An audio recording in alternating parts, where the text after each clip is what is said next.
Continuing our discussion on format string vulnerabilities, we've finally gotten to the fun part. We figured out what format string will give us the appropriate value for EAX, the location of the memory that we're going to write to, and what value for the format string is required to have ECX loaded with the appropriate value, that is the address of our shellcode. We said that %n would count the number of characters printed out, and we used a couple of format length specifiers in order to achieve that. So here is a very simple Python script. We start out here, we import a few modules, the subprocess module in particular, and then here is my shellcode. I allocated 24 bytes for shellcode. Turns out that I only needed 16 to run this particular shellcode. So what I did is I padded it at the beginning with hex 90 values.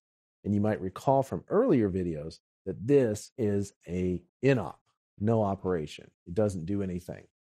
So this is what we call a nop sled, sometimes a nop slide, that is used so that if you have an exploit and you're not exactly sure where you might land, if you're off just a little bit, you can put a bunch of nops at the beginning of your shellcode to ensure that it works most of the time. So here I have 8 nops, and then here are my 16 bytes of shellcode, which again, I downloaded from Shellstorm. This particular shellcode is supposed to open the calculator on Windows, and we'll see if it works or not. So I build a string. I start with my shellcode, and to that, I add a bunch of %x's, a couple other characters, and then I add some more %x's, but with format length specifiers. At the very end of that line, I add %n. And remember that %n will take how many bytes have been written so far, and it will store that in the memory address that follows. We said that our address of 0022FE3C was the desired address. And that address was a return address from one of the function calls in our program here.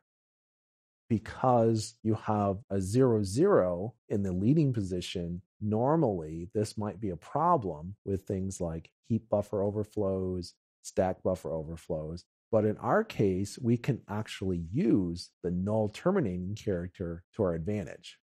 So in memory, when this is run, there will be a 0, then 22, then FE, then 3C.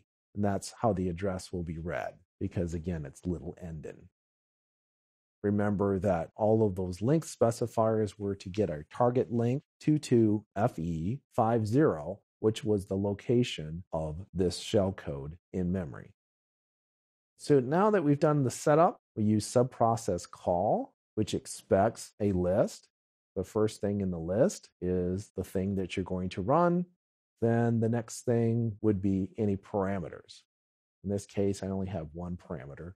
It's the string that we've built earlier in this script. Well, let's see how we do. Let's pull up a command prompt here. Let's go ahead and run Python. And we'll run our exploit script. And if we're successful, the calculator should appear. Notice also we saw a bunch of gibberish on the screen, but I was able to successfully execute my shellcode. Of course, this is a fairly benign shellcode.